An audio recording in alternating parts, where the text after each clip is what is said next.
ঠিক কিনা বলেন? শুধু উনি না, এই যে আপনারা যারা বসে আছেন, হাসিনা এমন একটা সাবজেক্ট যে এই ব্যাপারে বয়ান সবার মুখস্থ। কথা বলে না কেন? হাসিনার ব্যাপারে বলার জন্য কোনো বই পড়তে হবে না, কোরআন হাদিস পড়তে হবে না, গবেষণা করতে হবে না, কিচ্ছু করতে হবে না। সে এক জীবন্ত ফেরাউন। তার ব্যাপারে সবাই বলতে পারবে। এখানে যারা আছেন একদম প্রথম সারি থেকে একদম শেষ পর্যন্ত একটা বাচ্চাকে বলেন, ও ওর ব্যাপারে বলতে পারবে। এইরকম ভালো ভালো কাজ করছে। সুতরাং তার ব্যাপারে বলে তো শেষ হবে না, এগুলোর রাজসাক্ষী আপনারা নিজেই। আমরা এখন চাচ্ছি যে আমরা কোরআন সুন্নাহ অনুযায়ী আমাদের জীবনকে সুন্দর করে গঠন করব এবং পৃথিবীর সমস্ত জালেমরা যেন স্বৈরাচারী হাসিনা থেকে শিক্ষা গ্রহণ করে। আল্লাহ তাআলা সকলকে হেদায়েত দান করুন। জোরে বলেন আমিন। আলহামদুলিল্লাহ আলহামদুলিল্লাহি নাহমাদুহু ওয়া নাস্তাঈনুহু ওয়া নাস্তাগফিরুহু ওয়া নু'মিনু বিহি ওয়া নাতাওয়াক্কালু আলাইহি ওয়া নাউযু বিল্লাহ ونعوذ بالله من شرور أنفسنا ومن سيئات أعمالنا من يهده الله فلا مضل له ومن يضلله فلا هادي له ونشهد أن لا إله إلا الله وحده لا شريك له ونشهد أن سيدنا ونبينا وحبيبنا وشفيعنا ومولانا محمدا عبده ورسوله الذي أرسله بالحق بشيرا ونذيرا وداعيا إلى الله بإذنه وسراجا منيرا أما بعد فأعوذ بالله من الشيطان الرجيم بسم الله الرحمن الرحيم إن الله وملائكته يصلون على النبي يا أيها الذين آمنوا صلوا عليه وسلموا تسليما اللهم صل على محمد وعلى آل محمد كما صليت على إبراهيم وعلى آل إبراهيم إنك حميد مجيد اللهم بارك على محمد وعلى آل محمد كما باركت على إبراهيم وعلى آل إبراهيم إنك حميد مجيد ইয়াং জেনারেশন তারা বলতেছে হুজুর আমরা দেব। দেখছেন কত আগ্রহ, এরাই তো হাসিনারে তাড়াইছে দেশ থেকে। যারা হাসিনাকে তাড়াইতে পারে তারা পৃথিবীতে পারবে না এমন কোনো কাজ নাই। ঠিক কিনা বলেন? আল্লাহ পাক তাদের ঈমানি শক্তিকে আরো বৃদ্ধি করে দেন। জোরে কোন আমিন। আমি আসলে শারীরিকভাবে সপ্তাহখানেক ধরে খুব অসুস্থ ছিলাম এবং আল্লাহর খাস রহমতে আগের চেয়ে গত 3-4 দিনের তুলনায় আজকে অনেকটা সুস্থ আছে আলহামদুলিল্লাহ। একেবারে প্রচন্ড ঠান্ডায় কফ জমে গেছিল বুকে। আপনারা দোয়া করবেন আল্লাহ পাক যেন শিফা দান করেন। আসলেই আপনারা আমার খুব কাছের মানুষ, খুব নিকটের মানুষ, আমার পরিবারের সদস্য বললেও ভুল হবে না। গাজীপুরের মানুষ, গাজীপুরে আমি ছোট থেকে বড় হয়েছি, পড়াশোনা করেছি, ঢাকাতে পড়াশোনা করেছি। কর্মসংস্থানের দীর্ঘ জার্নি গাজীপুরে আমার হয়েছে। অনেক সংগ্রাম, রাজপথে মিছিল, মিটিং, স্বৈরাচারের আমলে কোরআন সুন্নাহর বিরুদ্ধে যারাই পদক্ষেপ গ্রহণ করেছে, নাস্তিক বিরোধী মিছিল, মোদি বিরোধী আন্দোলন সব করেছে, রাজপথে ঝাঁপিয়ে পড়েছে। বিনিময়ে জেল খেটেছি, জরিমানা দিয়েছি, এলাকা ছেড়েছি, মসজিদ ছেড়েছি, বাড়ি ছেড়েছি। ওরা আমাদেরকে বাড়িতেও থাকতে দেয় না, ওরা আমাদেরকে মসজিদে নামাজ পড়তে দেয় না, ওরা আমাদেরকে এলাকায় থাকতে দেয় না। আর ওয়াজে ওঠে, আমরা ওদের কিছু বললে ওদের গায়ে আগুন লাগে, হুজুর আমাদের বিরুদ্ধে এত বলে কেন? ওরা যা করেছে এটা আগামী 16 বছর বললেও শেষ হবে না। কথা ঠিক না ঠিক বলে? ওরা বিগত 16 বছরে যা করেছে এর রিয়াকশন যদি 16 বছরও মানুষ বলে শেষ হবে না। এদেশের মানুষ তো কম বলে, ধৈর্যশীল মানুষ। আল্লাহ তাআলা এদেশের মানুষদেরকে আরো মহান হওয়ার তৌফিক দান করেন, তাদের মনকে আল্লাহ আরো বড় বানায় দেন। জোরে করে আমিন। প্রিয় ভাইরা, আজকে যে স্বাধীনভাবে কথা বলার পরিবেশ পেয়েছে, আপনারা খুশি না বেজার? কম না বেশি? হৃদয়ের সবটুকুন ভালোবাসা উজাড় করে শ্রদ্ধা জড়িত কণ্ঠে মহান মনিবের শেখানো ভাষায় শুকরিয়া আদায় করছি। জবান ছেড়ে দিয়ে সকলে একযোগে বলছি আলহামদুলিল্লাহ। রব্বানা লাকাল হামদ হামদান কাসীরা তাইয়িবান মুবারাকান ফীহি ইয়া রাব্বি লাকাল হামদু কামা ইয়ানবাগি লিজালালি ওয়াজহিকা ওয়া আযীমি সুলতানিকা। আল্লাহ তাআলা আজকের ওয়াজ মাহফিলকে কবুল করেন। তিলারগাতি গ্রামবাসীকে আল্লাহ তাআলা মাফ করে দেন। অত্র এলাকার সমস্ত মুর্দেগানের কবর আযাব আল্লাহ তাআলা কিয়ামত পর্যন্ত বন্ধ করে দিন। কাল হাসরের কঠিন ময়দানে এই আয়োজন আল্লাহ তাআলা আমাদের সকলের নাজাতের জারিয়া হিসেবে কবুল করেন। যারা অর্থ করি খরচ করেছেন, টাকা পয়সা ব্যয় করেছেন, শ্রম দিয়েছেন, ঘাম ঝরিয়েছেন, আজকের এই মাহফিলের ওসিলা করে আল্লাহ সকলকে মাফ করে দেন। তাদের জানে মালে ইজ্জতে সম্মানে আল্লাহ ভরপুর বারাকা দান করেন। সর্বোপরি কোরআনের নূর দিয়ে আল্লাহ পাক আমাদের অন্তরগুলোকে আলোকিত বানায় দেন। নবী করিম সাল্লাল্লাহু আলাইহি ওয়াসাল্লাম মানুষদেরকে দায়িত্বশীল করেছেন, আত্মিকভাবে মানুষদেরকে পরিশুদ্ধ করেছেন কোরআনের মাধ্যমে। আল্লাহ পাক কোরআন সম্পর্কে বলেন আলিফ লাম রা কিতাবুন আনজালনাহু ইলাইকা লিতুখরিজান নাসা মিনাজ যুলুমাতি ইলান নূর। আলিফ লাম রা অর্থ কি? আল্লাহু আ'লামু বিমুরাদিহি বিযালিক। এর অর্থ আল্লাহ পাকই ভালো জানেন। কিতাবুন এমন একটা কিতাব, আনজালনাহু ইলাইকা হে রাসূল আপনার উপর নাযিল করেছি, লিতুখরিজান নাসা মিনাজ যুলুমাতি ইলান নূর, যাতে করে আপনি এই কোরআন দিয়ে মানুষদেরকে অন্ধকার থেকে আলোর পথে বের করে নিয়ে আসতে পারেন। কোরআন দিয়ে আল্লাহর নবী সাল্লাল্লাহু আলাইহি ওয়াসাল্লাম তৎকালীন যুগের অন্ধকারে ডুবে থাকা মানুষদেরকে এমন ভাবে আলোকিত বানালেন, তারা পৃথিবীর সমস্ত মানুষের জন্য আইডল এবং আইকন হয়ে গেলেন। জোরে বলেন সুবহানাল্লাহ। আল্লাহর নবী তাদের ব্যাপারে অকুণ্ঠ চিত্তে বললেন আসহাবি কান নুজুম, আমার সাহাবীরা আসমানের নক্ষত্র সমতুল্য। ফাবি আইয়িহিম ইকতাদাইতুম ইহতাদাইতুম, এদের যে কারো অনুসরণ করলেই তুমি হেদায়েত প্রাপ্ত হয়ে যাবে। সাহাবায়ে কেরাম এক একজনের আদর্শ হয়ে গেলেন। একটু যদি বলেন সুবহানাল্লাহ। আচ্ছা প্রিয় ভাইরা, ওয়াজ মাহফিলে কোরআন শরীফের কোনো বিধিবিধান যদি বক্তা কোরআন থেকে বলে, এটা হাসি মুখে মানতে আমাদের কোনো অসুবিধা আছে? বিধান যদি হয় আল্লাহ, বিধান যদি হয় আল্লাহ রসুলের, পদ্ধতি যদি হয় আল্লাহর দেখানো, সিস্টেম যদি হয় আল্লাহর নবীর দেখানো, তাহলে সেটা আমাদেরকে মেনে নিতে আমাদের কোনো আপত্তি আছে? আপত্তি থাকার কথাও নয়। যার আপত্তি থাকে তার ইমানি দুর্বলতা আছে, ঠিক কিনা বলেন? আর কোরআনে সূরা আহজাবের 36 নম্বর আয়াতে এই বিষয়টা আল্লাহ একদম পরিষ্কার বলে দিয়েছেন। আল্লাহ পাক বলেন ওয়ামা কানা লিমুমিনিন ওয়ালা মুমিনাতিন ইযা কাদাল্লাহু ওয়া রাসূলুহু আমরা আন ইয়াকুনা লাহুমুল খিয়ারাতু মিন আমরিহিম ومن يعص الله ورسوله فقد ضل ضلالا مبينا।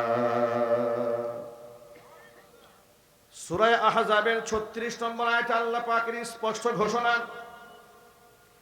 ইযা কাদাল্লাহু ওয়া রাসূলুহু আমরা, আমি আল্লাহ এবং আমার রসুল যদি কোনো ব্যাপারে কোনো সিদ্ধান্ত দিয়ে ফেলে, কোনো রায় দিয়ে ফেলে, কোনো ফয়সালা দিয়ে ফেলে, তাহলে ওয়ামা কানা লিল মুমিনিন ওয়ালা মুমিনাতিন, পৃথিবীর কোনো ঈমানদার নারী পুরুষের অধিকার থাকে না আমি আল্লাহ এবং আমার রসুলের সিদ্ধান্তের মধ্যে হস্তক্ষেপ করে। আল্লাহর সিদ্ধান্তে, রসুলের সিদ্ধান্তে হস্তক্ষেপ করার কোনো অধিকার কি ভাই আমাদের আছে? আমরা কে যে আল্লাহর সিদ্ধান্তে হস্তক্ষেপ করব? ঠিক কিনা বলেন? আমরা কে? আমি আমার রসুলের সিদ্ধান্তে হস্তক্ষেপ করব? আমি কে? আল্লাহ পাক বলেন, ওয়ামান ইয়াসিল্লাহা ওয়া রাসূলাহু, যদি আমি আল্লাহ এবং আমার রসুলের সিদ্ধান্ত কেউ অমান্য করে, ফাকাদ দাল্লা দালালাম মুবিনা, সেই ব্যক্তি সুস্পষ্ট গোমরাহ হয়ে যাবে। আল্লাহর সিদ্ধান্ত কিভাবে মানতে হয় দেখেন।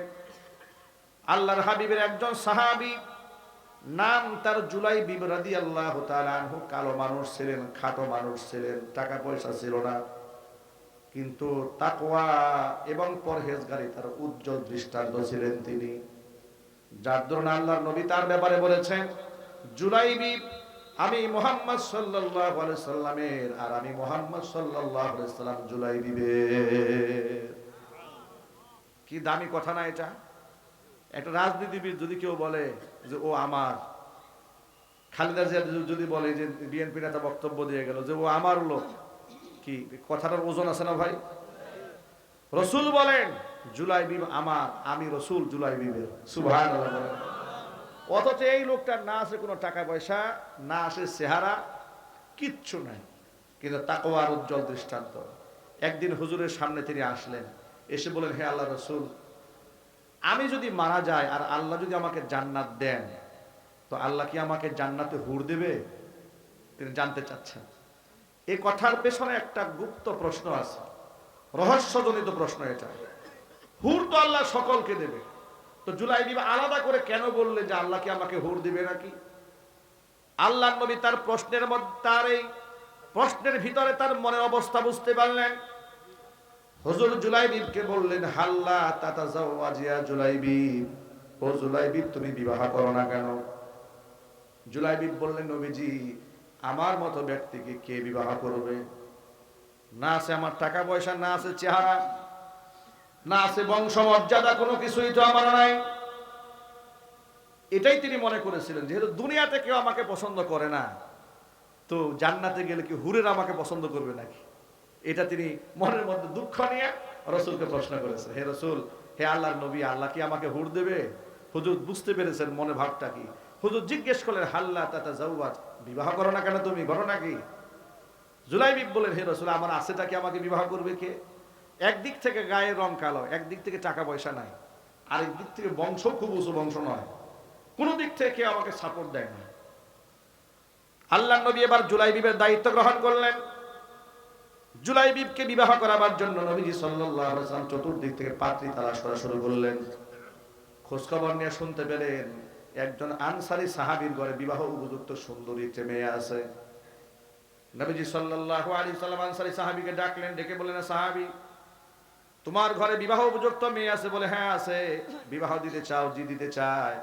আমি মুহাম্মদ সাল্লাল্লাহু আলাইহি ওয়াসাল্লাম তোমার মেয়ের জন্য বিবাহের পয়গাম দিলাম। সাহাবী তো আনন্দে আত্মহারা হয়ে গেছে, আল্লাহর নবী আমার মেয়ের বিবাহের প্রস্তাব দিয়েছে, এর থেকে পরম সৌভাগ্য আমার জন্য আর কি হতে পারে। হুজুর বললেন, সাহাবীরা, বিবাহের পয়গাম পাঠিয়েছি তবে আমার জন্য নয়, পয়গাম দিয়েছি আমার সাথী, আমার সাহাবী জুলাইবিবের জন্য। জুলাইবিবের নামটা শুনে আনসারী সাহাবীর মনটা খারাপ হয়ে গেল, কারণ জুলাইবিব সম্পর্কে তিনি আগে থেকে অবগত আছেন। কালো মানুষ, সম্পদশালী মানুষ নন তিনি। মনে মনে ভাবলেন, আমাদের মেয়ে দেখতে এত সুন্দরী, এত সুন্দরী একটা মেয়ের জন্য এরকম একটা পাত্র নবীজি সিলেক্ট করলেন, কিন্তু আবার মুখের উপর হুজুরকে না বলবেন সে সাহস তো নাই। বললেন, ইয়া রাসূলুল্লাহ, যদি আপনি আমাকে সুযোগ দেন, ঘরে গিয়ে মেয়ের সাথে, মেয়ের মায়ের সাথে বিষয়টা একটু পরামর্শ করে নেই। নবীজি সাল্লাল্লাহু আলাইহি সাল্লাম বলেন, অবশ্যই পরামর্শ করবে, কারণ বিবাহের ক্ষেত্রে মেয়ের পছন্দ অপছন্দের গুরুত্ব ইসলামে সবচাইতে বেশি। আল্লাহু আকবার বলেন। আমার দেশের মায়েরা বোনেরা তারা ইসলামের অধিকার সম্পর্কে জানে না। তারা মনে করে ইসলাম তাদেরকে বন্দী করেছে। ইসলামে মেয়েদের হকের মাসালাগুলো জানতো মেয়েরা, পৃথিবীর সব তন্ত্র মন্ত্র বাদ দিয়া ইসলামের অধিকার আদায়ের জন্য রাজপথে নেমে মহিলারা মিছিল করত। ইসলামে মা বোনদের এত অধিকার দেওয়া হয়েছে। সুবহানাল্লাহ বলেন। আল্লাহ নবী বললেন মেয়ের সাথে পরামর্শ করে আসো।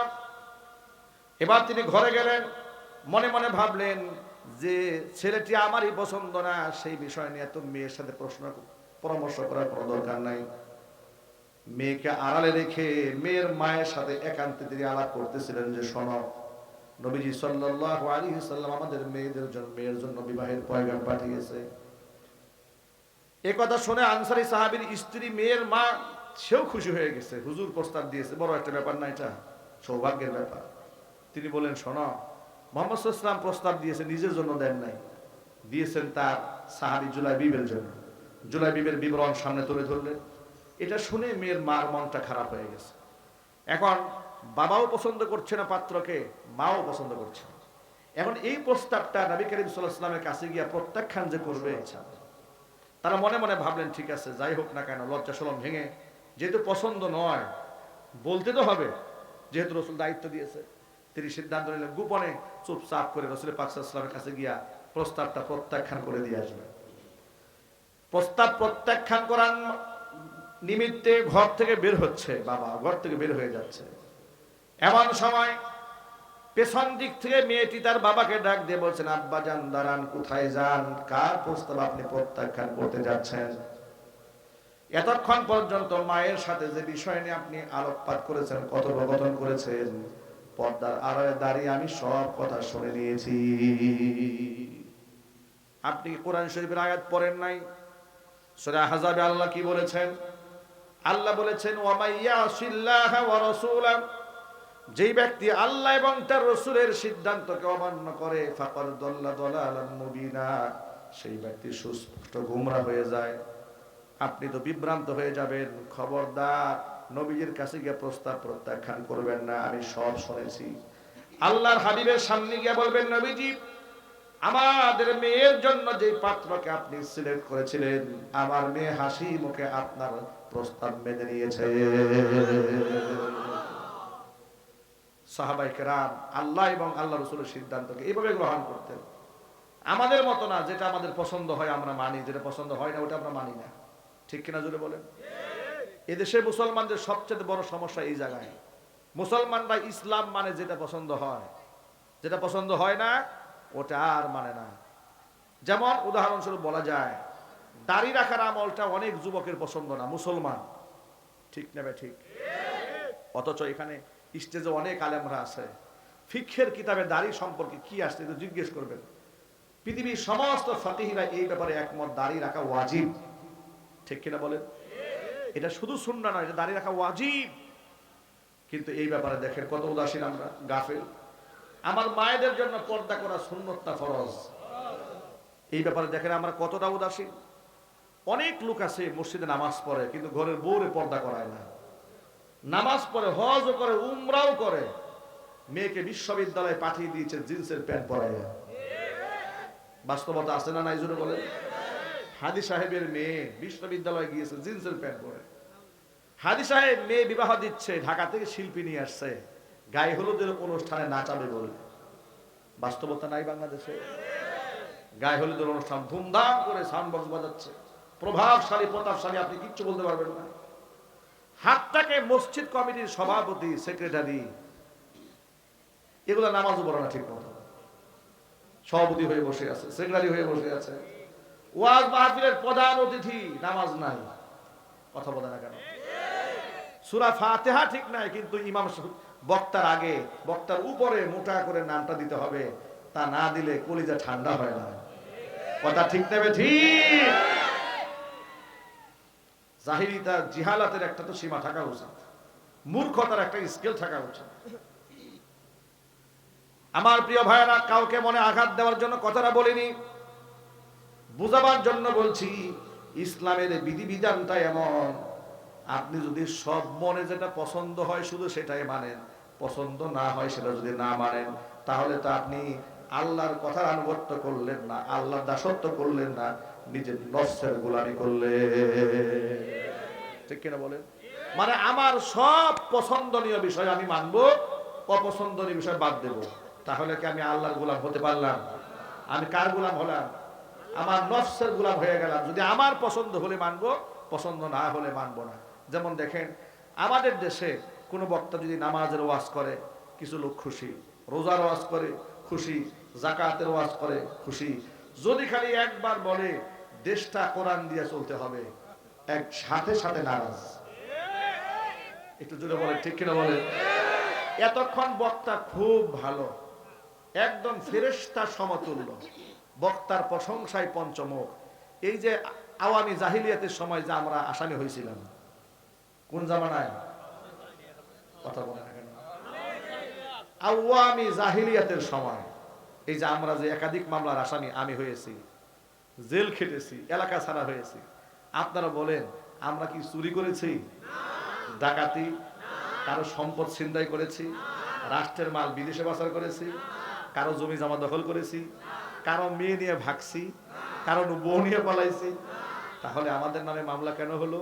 আমাদের নামে মামলা এই জন্য হয়েছে, ওরা ইসলাম বিরোধী কর্মকাণ্ড করেছে, আমরা বাধা দিয়েছি। কথা বলতে হবে, ঠিক কিনা বলেন? যদি বাধা না দিতাম আমাদেরকে ওরা মাথায় তুলে নাচত। বাধা দিয়া আমরা ভুল করছি। বাধা দেব না কেন? দেখেন, 2021 সালে নরেন্দ্র মোদীকে আনা হবে দেশে, লাল গালিচা সংবর্ধনা দেওয়া হবে। মুসলমানদের দেশে, মুসলমানদের টাকায় এত বড় অনুষ্ঠান, সুবর্ণ জয়ন্তী, হ্যাঁ, আর সেখানে কুখ্যাত ইসলাম বিদ্বেষী, কোরআন বিদ্বেষী, মুসলিম বিদ্বেষী, মুসলমানদের রক্ত যার হাতে লেগে আছে, বাবরি মসজিদ যার নেতৃত্বে ভাঙা হয়েছে, 92তেও তার নেতৃত্বে প্রথম বাবরি মসজিদে অ্যাটাক করা হয়েছিল। হাজার হাজার মসজিদ এখনো পর্যন্ত ভেঙে গুড়াই দেওয়া হচ্ছে। মুসলমানদেরকে দাড়ি ধরে ধরে জয় শ্রীরাম বলানো হচ্ছে তার নেতৃত্বে। কথা বলতে হবে, ঠিক কিনা? গরু গোশত ফ্রিজে আছে, এই অপরাধে ওরা মানুষদেরকে কুপাচ্ছে, মুসলমানদেরকে হত্যা করছে। এমন একজন কুখ্যাত ইসলাম বিদ্বেষী ব্যক্তি বাংলাদেশে লাল গালিচা সংবর্ধনা পাবে, এই দেশের নাগরিক হিসেবে, মুসলমান হিসেবে কলিজা মানে না বলে আমরা বাধা দিয়েছি। ঠিক কিনা বলেন? বাধা দেওয়াটা কি আমাদের অন্যায় ছিল? অপরাধ ছিল? যদি অন্যায় হয়ে থাকে তাহলে রসুলের কাছে কি জবাব দেবেন? আল্লাহর নবী কি বলেছেন শোনেন। হুজুর বলেছেন, মান রাআ মিনকুম মুনকারান ফালিয়ুগাইয়িরহু বিয়াদি। চোখের সামনে অন্যায় দেখলে যেন হাত দিয়ে প্রতিবাদ করে। ফা ইল্লাম ইয়াস্তাতি ফা বিলিসানিহি, হাত দিয়ে প্রতিবাদ করতে পারো নাই তো মুখ দিয়ে বলো। তাও করতে পারো নাই, ফা বিকালবিহি, অন্তর দিয়ে পরিকল্পনা আটক।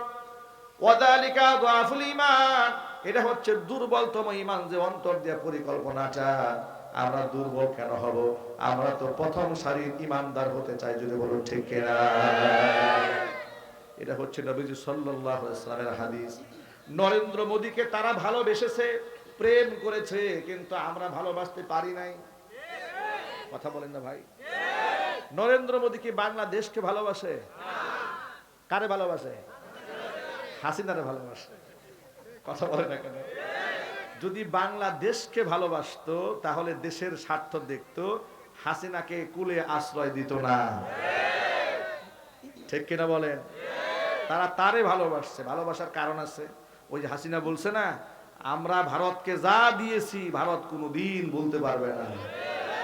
আমার খুব জানতে ইচ্ছা করে, আপনি কারটা দিছেন? হ্যাঁ, আপনি যে বলেন ভারতকে আমরা যা দিয়েছি ভারত বলতে পারবে না, আসলেই বলতে পারে নাই ভারত।